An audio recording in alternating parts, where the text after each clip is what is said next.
Hey guys, how's it going? It's Jewel Tolentino here, and in this video, I'm going to be talking to you guys about Amazon FBA selling for Canadians. So I myself am Canadian. I was born in Winnipeg, Manitoba, but I've lived most of my life in Vancouver, British Columbia, and that's where I am right now.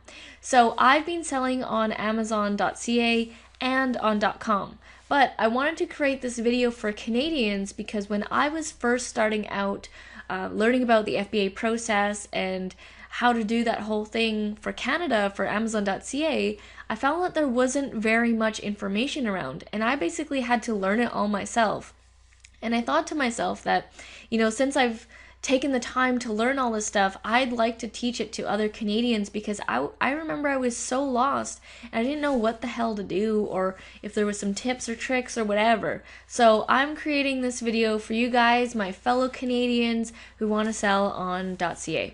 So first thing is, if you guys have any questions about what is going on in this video or some other stuff about Amazon FBA, feel free to post a question in the description below, and or you can message me on Facebook. Here's my Facebook right here. You can add me as a friend, message me saying you saw this video, if it helped you out, or if you have any questions.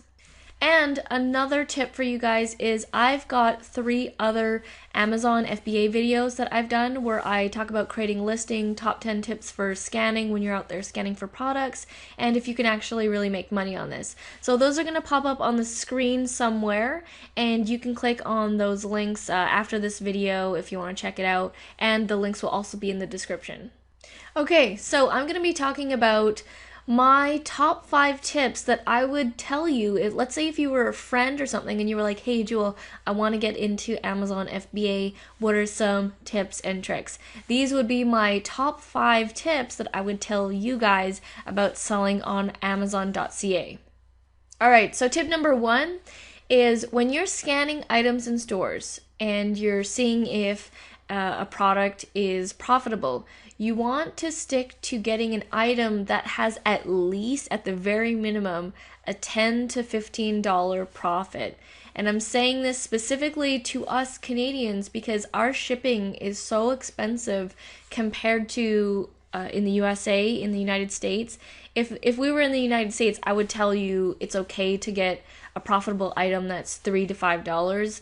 But because we're in Canada, I'm going to say get an item that's between, that has a profit of between 10 to 15 because the fees are a lot higher and the shipping costs are a lot higher here in Canada, and you want to make up for that and overcompensate for that. So that's something that I learned in the very beginning, is because there were some items that I got for very little profit, for less than $5 profit, and then I found out, the shipping is like $20 or $30, and then there goes your profit.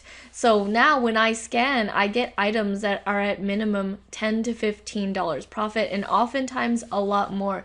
My standards have gotten a lot higher, and sometimes I won't even get items that have a $20 profit or less. And I'm gonna just show you an example right now. So I've got this Power Rangers Super Samurai helmet.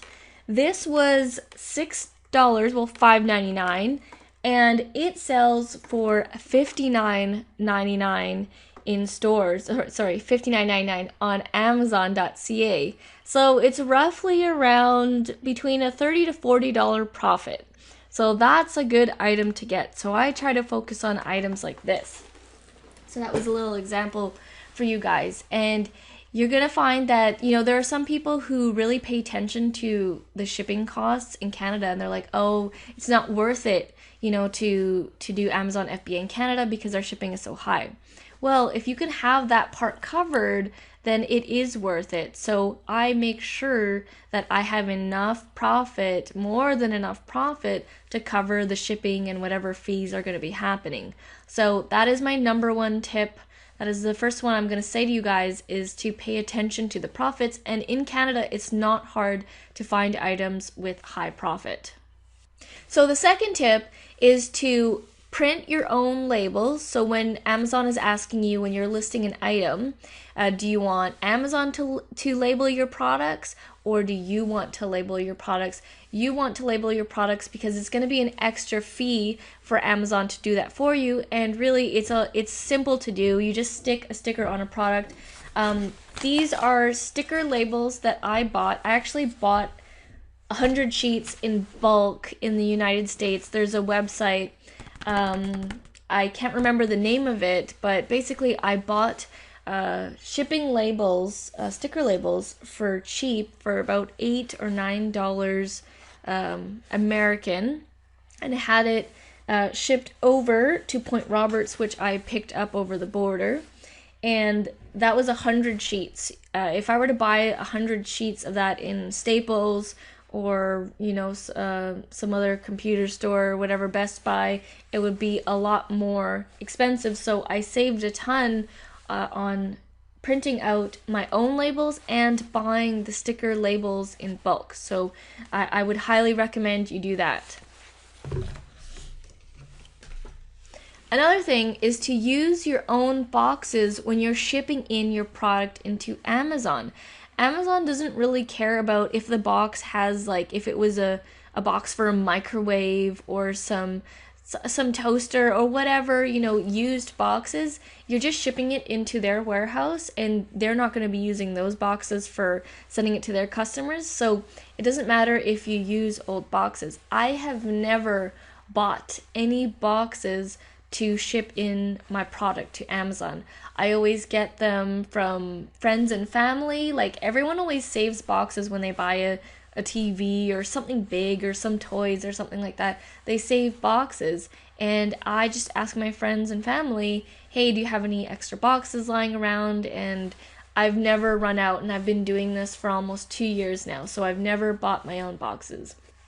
If you don't have any friends and family, you can also go into stores or places like McDonald's or Starbucks and ask them if they have any extra boxes lying around.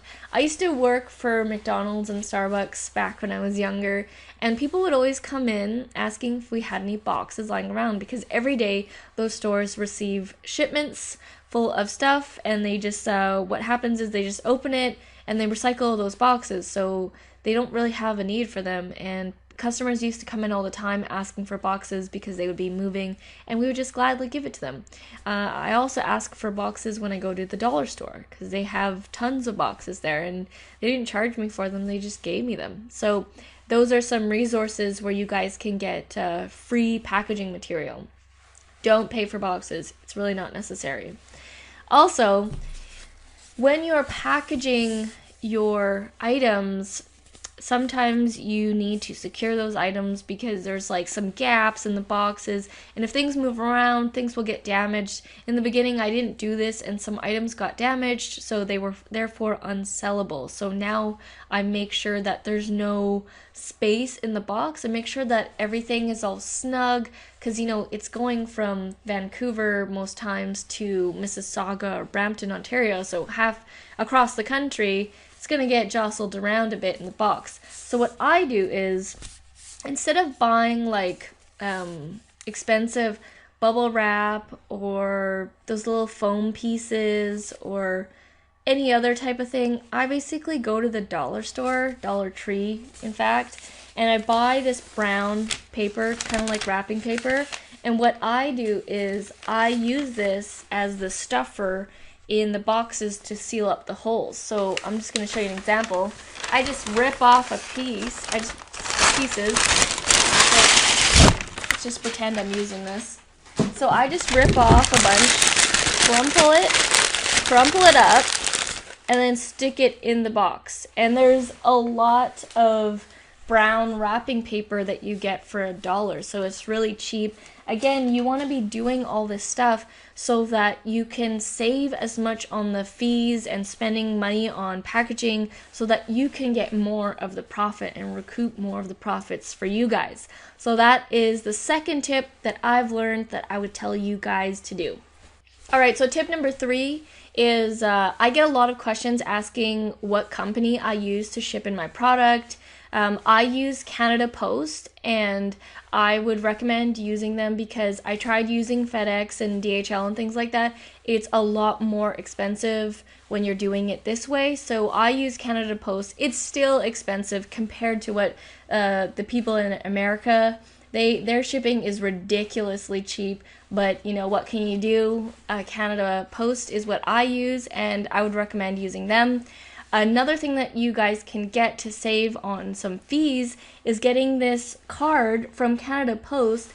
It's like, I don't know what the card is exactly called, but it says Solutions for Small Business. And you go to canadapost.ca/small business. I don't know if you guys can see that. So if you can't see that, I'll put the link in the description below. But basically, this card gets you discounts off of shipping within Canada. And the more you ship, the more of a savings you get. And I actually got this card because I would be going to Canada Post so often that the people would recognize me, and they're like, oh, one day they asked me, what are you doing? Like, what are you shipping? And I'm like, oh, I'm just, I'm selling stuff on Amazon. And they're like, oh, well, here, you should use this card. You'll save a little bit on fees and what you would normally pay if you didn't have this card.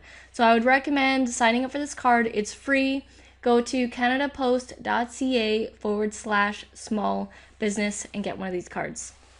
All right, so tip number 4 is to use the Amazon scanning seller app when you're scanning for items in stores. There are other companies who've created apps for scanning and things like that. I recommend using the Amazon one, the one that the company itself has created, because that data is going to be the most accurate.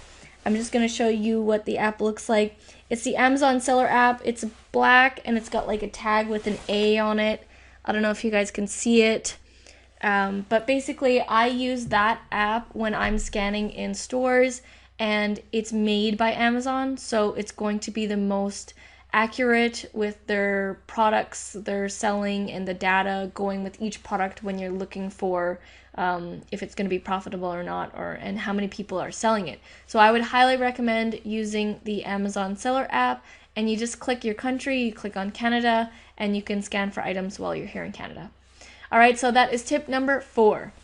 All right, so the last tip, tip number 5, is going to be my recommended stores to check out when you're scanning for items in Canada.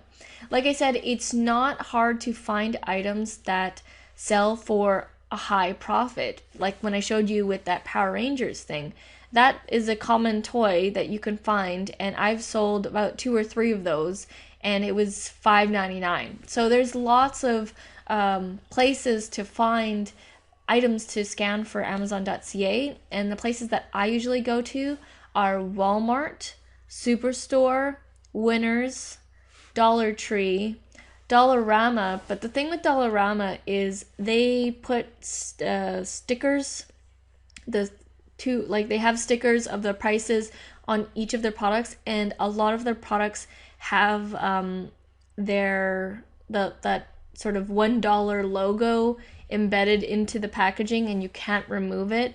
But there are some items where they just have the sticker. If they have the sticker, then that's okay because you can just remove it. But if the packaging has the price embedded on it and you can't remove it without destroying the packaging, I wouldn't suggest getting that as a product to sell. So those are the main stores that I go to. And I mean, there are other stores that I definitely go to. Sometimes I check out Best Buy. Back when there was a Target here, I would go to Target. There's no more Targets here in British Columbia. I'm not sure about the rest of Canada. So definitely, I mean, these stores aren't set. You can go to any store and scan items, but these are sort of my go-to stores. And I do try out new stores because every store is different and every store has different products, and you really never know what you're going to find. So that is my 5 tips for you guys for Amazon FBA selling for Canadians. I hope you've enjoyed this video. If you like these types of videos, every Monday I do a Money Monday theme video. You can check out the playlist in the description below and find out about all of our other videos. So if we've helped you out in any way, please let us know by giving us a like, a comment, a subscribe. all that would be very much appreciated, and it lets me know that, this video was helpful and that it gives me the motivation to create more for you guys. Alright guys, well thank you so much for watching. I really appreciate it, and I'll see you in the next video.